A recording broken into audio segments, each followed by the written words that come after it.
All right. Welcome back, everybody, to Freedom from Alcohol. My name is Chris. We've got Lauren and Matt here, too. What's up, guys? Hello, hello. How's it Hey, going? hey.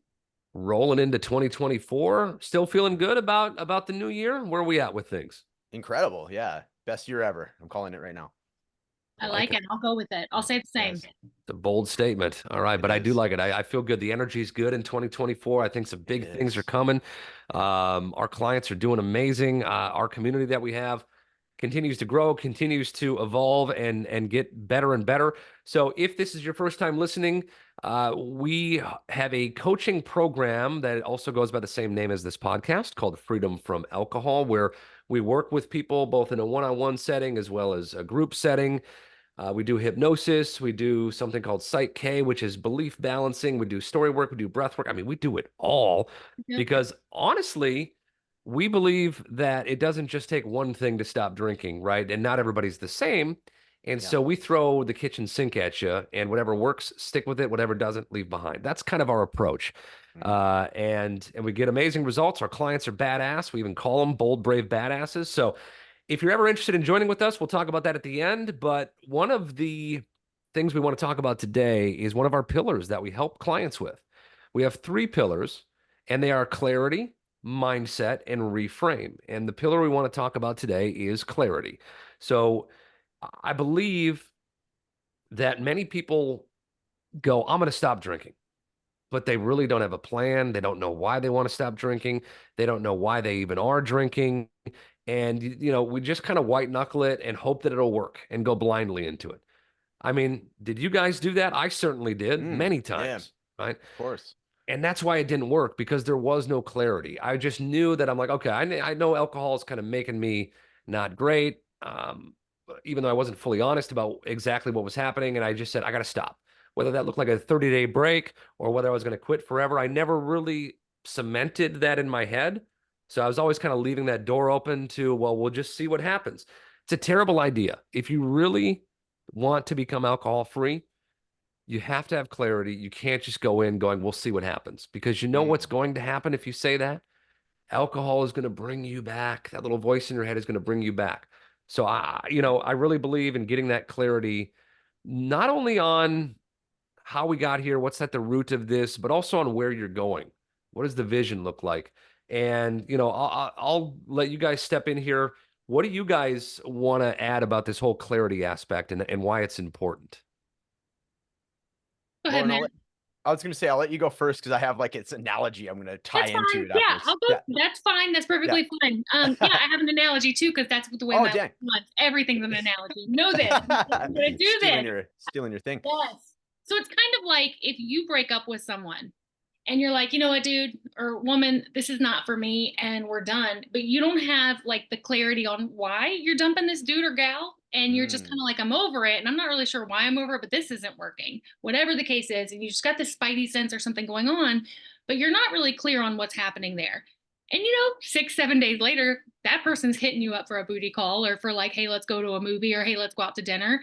And you kind of fold because you're like, you didn't have a strong why. You weren't really sure why you were doing it. It was just kind of like you knew it needed to happen, but you weren't really like there for it. You weren't like you weren't strong in the fact like this dude sucks. I'm not ever going back here.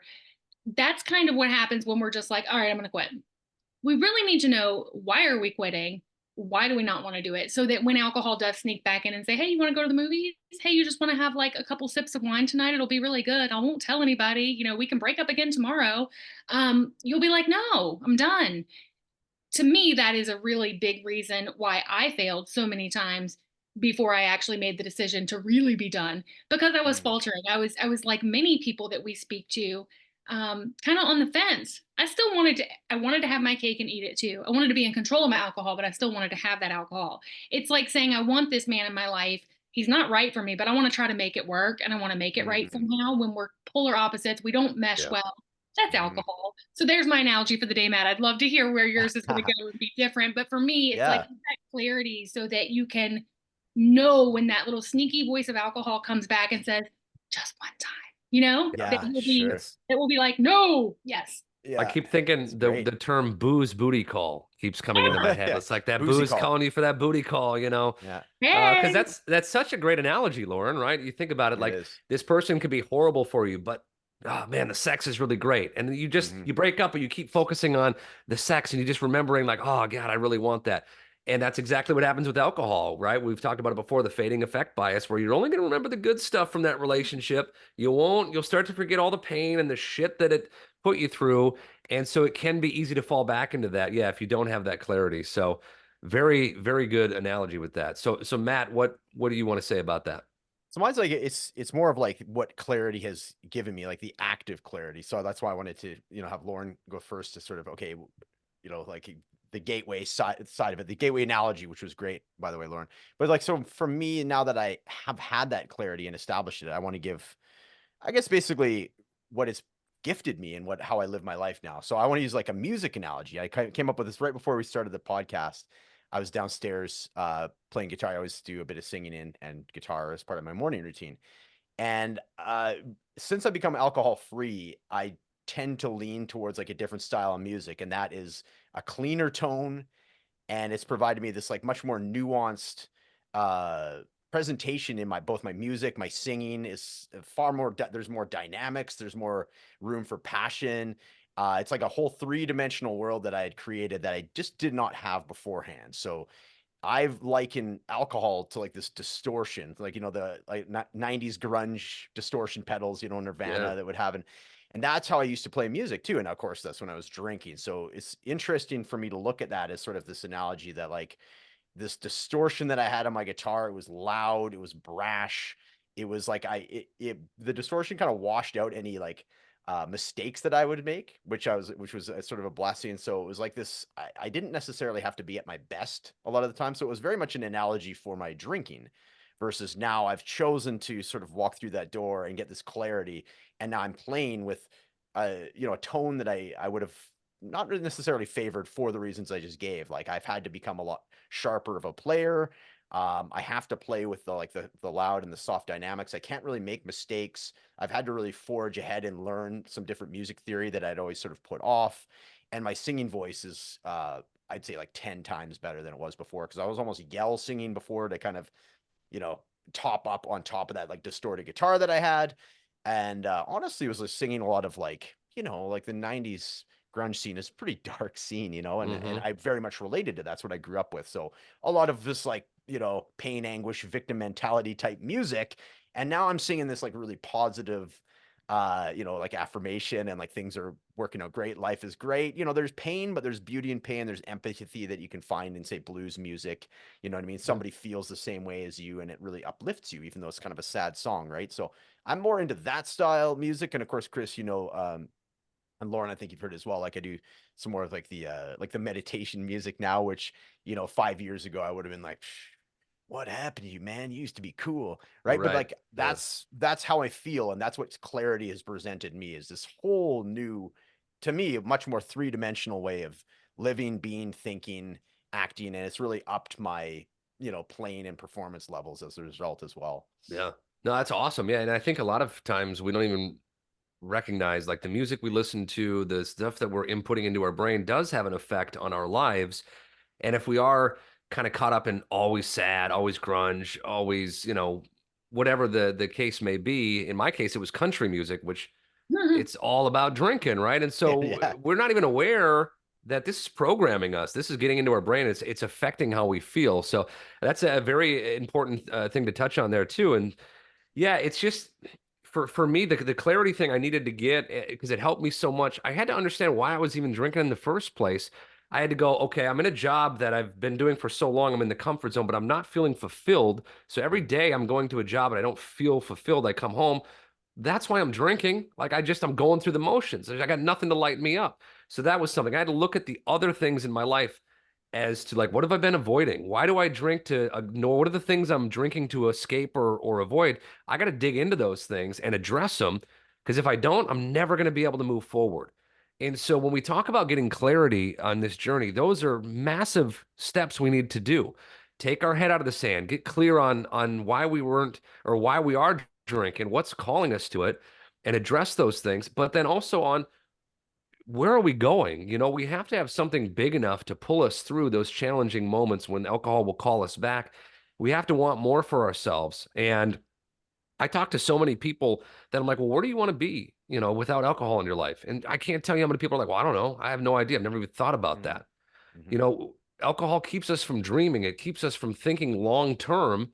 We're just thinking about, all right, when am I going to get drunk next? That's the only thing that kind of, you know, keeps me happy. And it's my short term pleasure. We're not thinking long term. So what I love is helping people plan out longer term sort of situations. Well, where would you want to be if you didn't have alcohol holding you back? What would you feel? What would be different? What activities would you be doing? And really allow yourself to sit and think about that and dream. Because once I started doing that and going, okay, what do I want to do with my life?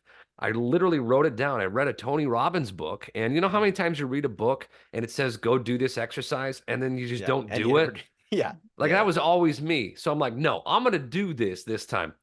And that is literally the first time I wrote down, I want to be a life coach. Like I want to help people with something. Back then, I had no idea it would be around alcohol, but I knew I wanted that. And had I not written that down and then some other things and goals that I was excited about, I don't think I would have started to going after them. So it's so Mm, crucial to be mhm, clear on what you want for your life because that will help guide you and keep you on this path. But if it's just kind of like, I don't know, I kind of want to stop drinking, I kind of will just see what happens. It's not going to work. You have to be super clear.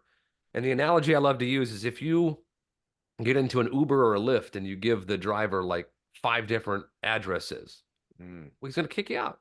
You don't know where mhm. you're going. If you Yeah. give one clear address, here's where I want to go, boom, Nice. they're going to get you there. Mhm, And mhm. so if we can be really clear on what is it that I want in my life, even if I don't know all the aspects right now, but what this is what I want, it's what I've been thinking about, boom, we can start building towards that. And it makes us be able to move away from alcohol a lot easier when we do it that way. Would you guys agree? Yep. Definitely. Yeah, Yeah. definitely. One thing Yeah. that you mentioned too, Chris, and I know it's part of your story, is like just being open to that. I think there's like a fear that is what's on the other side of that. Like, what kind of person will I show up to be? Like, you and I both have Yes. somewhat of a parallel as far as, 20 plus years in previous careers. Yep. And for me, I'm not sure if it was the same for you, and I'm interested to hear your take, but as soon as I removed alcohol the second time here, that's when I started asking those questions. I'm like, you know what? I'm actually not like I had this feeling that I'd just been numbing for probably the past 2, 3 years leading up to that. I had this feeling and I just wasn't investigating and I kept drinking it away.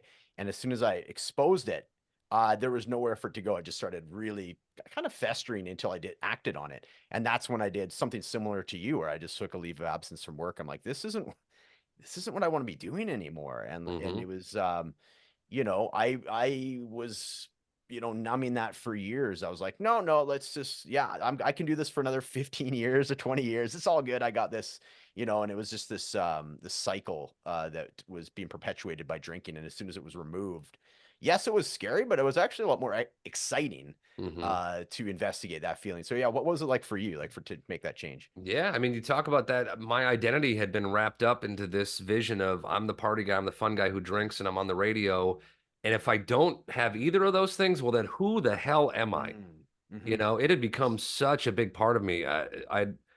My previous career was on the radio, and I loved it. I did it for 22 years. But the thought of not doing that, are people going to like me? They're going, oh, he's not cool because he's not on the radio anymore. And if I don't drink, well, then what kind of person am I? All these fears, yeah, absolutely were encompassing me. And it's funny as you were talking, what something came up to me that I remember. So I read another book, Mark Manson. It's The Subtle Art of Not Giving a Mm, Fuck. mhm. Great book. Highly recommend Yes. that. And Yes. while reading that book, the first chapter, it made me go, I'm going to go take a vacation, a solo vacation. I need to do this. And I'd always wanted to go to visit San Diego. So I literally booked the flight for 2 days later, went to San Diego on my own. I could work from home at that time. I was working for Apple. And so I was like, I'm just going to do it. I'm not going to overthink. I'm going to do it. Mm, And I remember being on that trip. And first thing I did was go to the liquor store to stock up on beer for my hotel room. hmm. And literally that trip, all I did for 3 days was sit in my hotel room and drink. What a waste. And Oh I my just God. and I think I went to the beach once to go, oh, I did. But then I bought a $20 margarita and sat there and drank it. You know, it was, and I'm just sitting there that trip going, this is not who I am. Right. I'm in San Diego and all I want to do is sit in a hotel room depressed and drink. No, Yeah. something's wrong here. Yeah. And Yeah. that was one of the first moments where it triggered something in me to go, we got to do something about this. You keep talking about it, Mm. but you just keep doing the same thing. Here you are again. And that was kind of the first time I remember having a little bit of like a slap in the face moment. Mm. And that's what kind of got the ball rolling. And I started getting clear on some of these other things. When I got back, I started looking at all this sort of like, what am I doing? Why am I doing this? And once I started doing that, it helped me then make the decision to go, okay, alcohol is the problem. If I can get alcohol out, Mm. everything else will improve. So Mm. yeah, it's just really a good discussion, guys. I love Yeah. that, we're talking about this because there's got to be people listening to us right now having light bulb moments, I hope, right? Definitely. Yeah. Yeah. It's got to be for sure.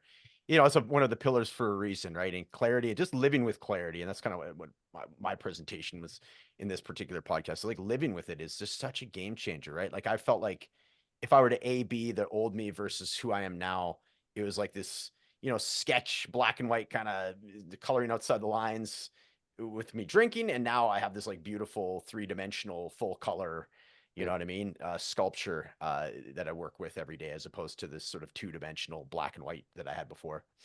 Yeah. No doubt. Wow. Yeah. And yeah, when you're a drinker, I was always looking for problems. I was focusing on what's wrong with my life, what's wrong with the world. And when you get clarity, you can start changing that to what's right with my life. What do I love about Mm, it? What yeah. do I want to be different? And if you're listening and you're drinking, first of all, we understand all three of us have been there and we know what a dark place that is. And if you don't have any clarity, it's going to be hard to then move forward. So please get clarity, however that looks like for you. Again, we work with people in our coaching program, and that is one of the pillars, right? We get clear on your whys, on where we're going. We help you build out your ideal life.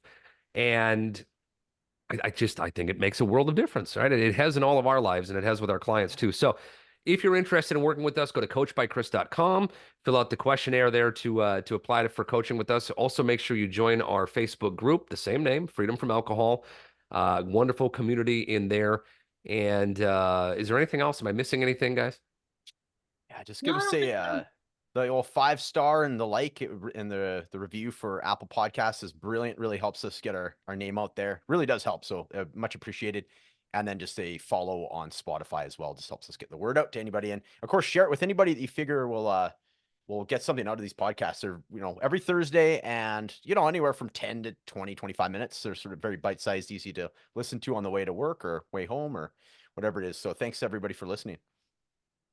Yeah, Yeah. absolutely. So I was just going to wrap it up real quick because we all had a different take on clarity, right? So what I wrote down in my notes, just to kind of wrap it up nicely and put a little bow around it for everybody, clarity on what do I want? Clarity on what do I not want? What I don't want is another trip to San Diego stuck in a hotel room. Because I'll tell you, I was sober the last 2 times I went solo to San Diego, and it was amazing, like Yeah. amazing.